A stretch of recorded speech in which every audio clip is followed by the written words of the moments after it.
Kani wele nudo, kani we mezi obodo anyị. Obodo ekwelugo, nudo na-ebute ọganihu. Oyi m ụmụ Igbo ekwelugo, nudo ga-edozi obodo anyị. Maka nudo kasị akasị, nudo na-ebute ọganihu. Ndị ilo unu jebezie, nudo ga-edozi obodo anyị. Rapụ n'ụmụ Igbo ka fabili, udo na-ebute ọganihu. Udo ga-emezi anyị Igbo dị mma, udo ga-edozi obodo anyị. Udo ga-emezi anyị Igbo gaba n'iru, udo na-ebute ọganihu. Igbo biko wele n'udo, udo ga-edozi obodo anyị. Agha na-egbozi obodo na, udo na-ebute ọganihu. Ụmụ Igbo n'udo ga-adị mma, udo ga-edozi obodo anyị. Udo ga-edozi obodo anyị.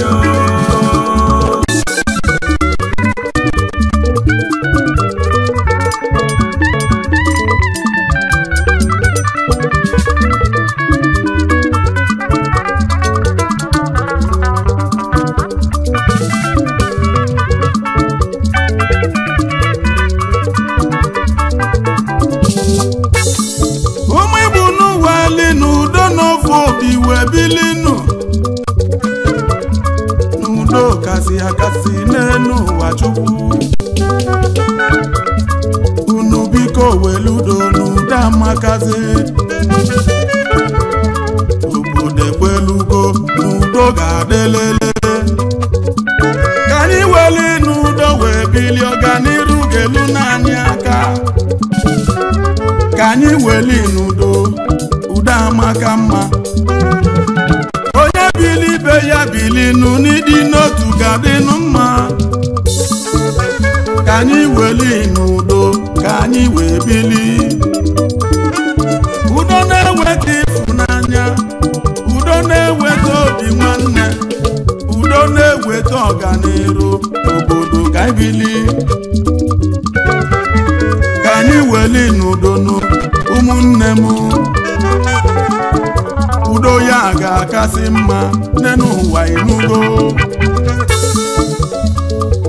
Udo dị ụsọ, udo ga-adelele.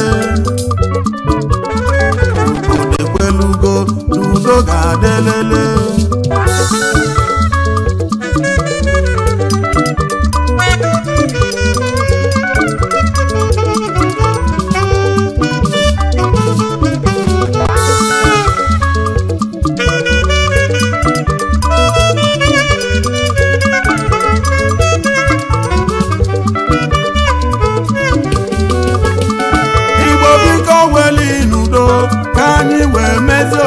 anyị Igbo biko weli n'udo ka anyị wee bili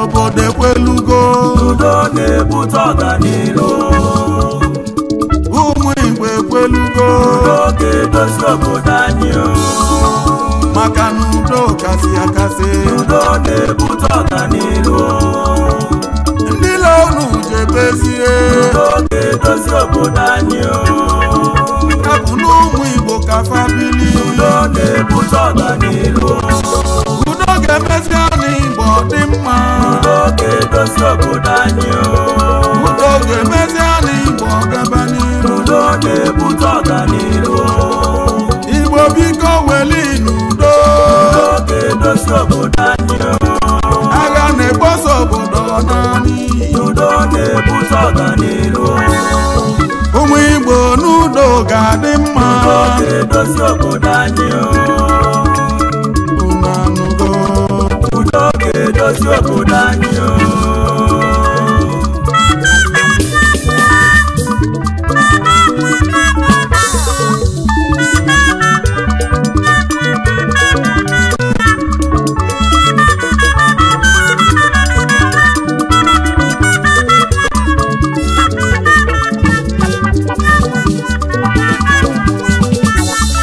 onye n'ụlọ akwa nwanne ya gba n'ọsọ n'ụwa nụ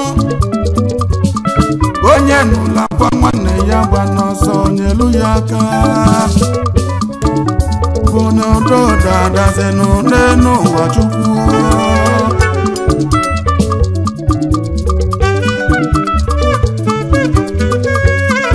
ife ọ bụ na gị ana na-eme iwelu udo na ị ga-akpata ego udo na-ebute ọganihu n'elu ụwa Chukwu udo ga-adị udo amaka mma obodo ekwelugo na udo ga-adị lele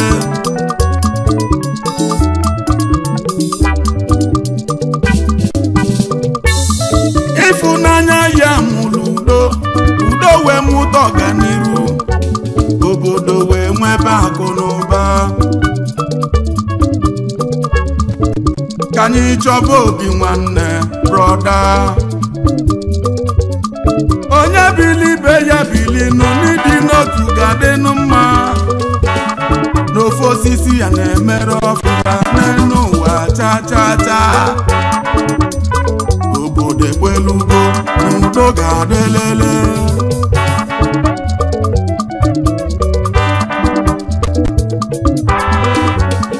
Igbo biko weli n'udo udo na-ebute ọganihu ụmụ Igbo biko weli udo ka anyị wee ga-edozi bili obodo anyị obodo ekwelugo udo na-ebute ọganihu oyi m ụmụ Igbo ekwelugo udo ga-edozi obodo anyị maka na udo kasị akasị udo na-ebute ọganihu ndị lonu jebezie udo ga-edozi obodo anyị rapụ n'ụmụ Igbo ka fabili udo na-ebute ọganihu udo ga-emezi anyị Igbo dị mma udo ga-edozi obodo anyị udo ga-emezi anyị Igbo gaba n'iru udo na-ebute ọganihu Igbo biko weli n'udo udo ga-edozi obodo anyị agha na-ekposa obodo na udo na-ebute ọganihu ụmụ Igbo n'udo ga-adị mma udo ga-edozi obodo anyị unu anụgo udo amaka udo ga-edozi obodo ka anyị mma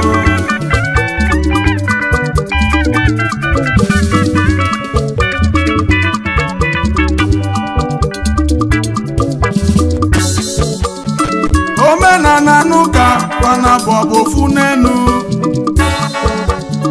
omenala n'ụka na fana bụ ofu nu ife ndị ụka na-ekwu ka anyị chọba obi nwanne ife omenala na-ekwu ka ndị ụka na-ekwuzi mana ọ bụ gịnị ka ụka ji ekwu na omenala ga-anaba anyị ọ bụ gịnị ka anyị na-azọzi n'elu ụwa Chukwu omenala bili n'ịdị n'otu ga-adịnụ mma n'ofe osisi a na-emere ọfịa n'ụwa Chukwu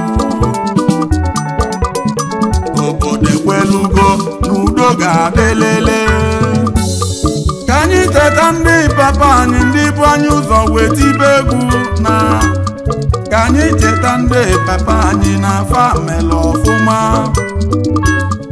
onye bụ onye ụzọ sibe ite na-ebu ụzọ enwe mkpọmkpa ya ndị papa onumekene n'unu mele ọfụma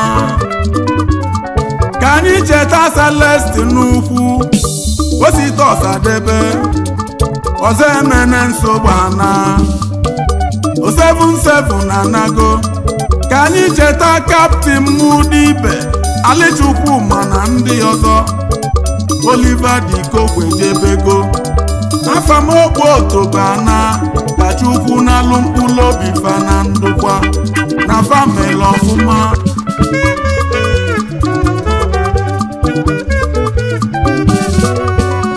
na-emebuli gbawejebe n'obodo amụrụ oke nwa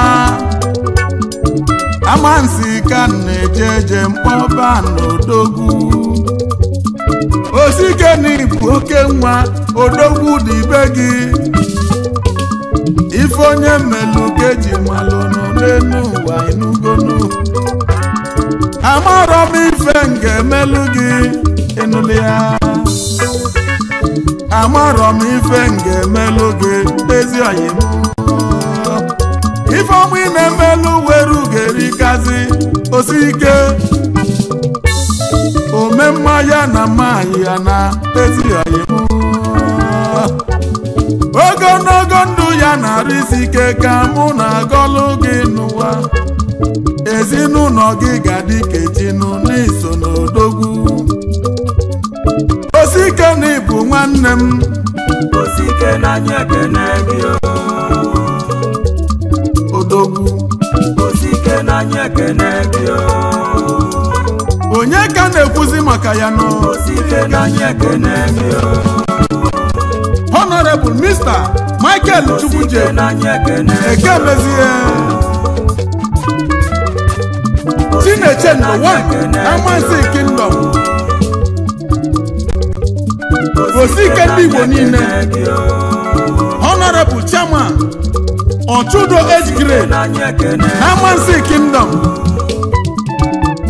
Vice Chairman Amowele Village Amansi Kingdom Gino dozie akụgino Mrs. Letitia nwanne Keke Mezie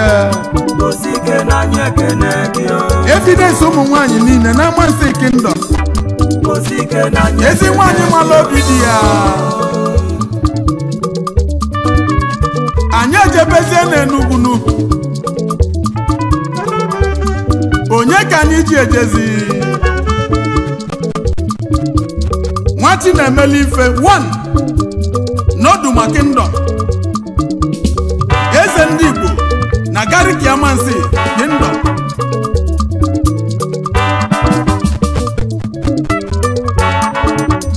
onye ka na-ekwuzi maka ya nụ Honorable Mr. Ogbonna Ndubisi oji nke ya eme 1 Oduma Kingdom Nwati na-emeli ife 1 n'Enugu steeti niile eze ndị Igbo na Gariki na Amansi Kingdom Managing Director Ogbonna Restaurant and Bar Gariki Amansi Kingdom Gino dozie akụgino Mrs. Mary Chinemelum Ndubisi mkpụrụ ụmụ nwanyị niile n'Oduma Kingdom ezi nwanyị na-eme ka ndụ dị ogologo unu ga-adị ka echi maka na echi adị agwụ agwụnụ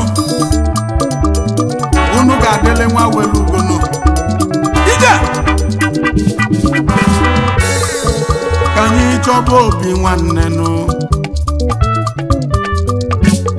ka anyị welu udo n'ịfụnanya n'ịdị n'otu webili na be anyị maka na anyị bụ n'ofu Chukwu ka anyị na-ekpelu n'ofu ofu osisi a na-emere ọfịa brọda. Ụmụ Igbo biko weli n'udo, udo na-ebute ọganihu. Igbo biko weli udo ka Udo anyị wee ga-edozi obodo anyị. n'obodo ekwelugo. Udo na-ebute ọganihu. Anyị m ụmụ Igbo ekwelugo, Udo ga-edozi obodo anyị. maka na udo kasị akasị. Udo na-ebute ọganihu. Ndị ile unu jebezie, Udo ga-edozi obodo anyị. rapụ n'ụmụ Igbo ka fabili. Udo na-ebute ọganihu. Udo ga-emezi anyị Igbo ọ dị mma. Udo ga-edozi obodo anyị. Udo ga-emezi anyị Igbo ọ gaba n'iru. Udo na-ebute ọganihu. Ụmụ Igbo unu weli n'udo, Udo ga-edozi obodo anyị. agha na-ekposa obodo naanị. Udo na-ebute ọganihu. Igbo biko n'udo ka mma. Udo ga-edozi obodo anyị. Udo amaka. Udo ga-edozi obodo anyị.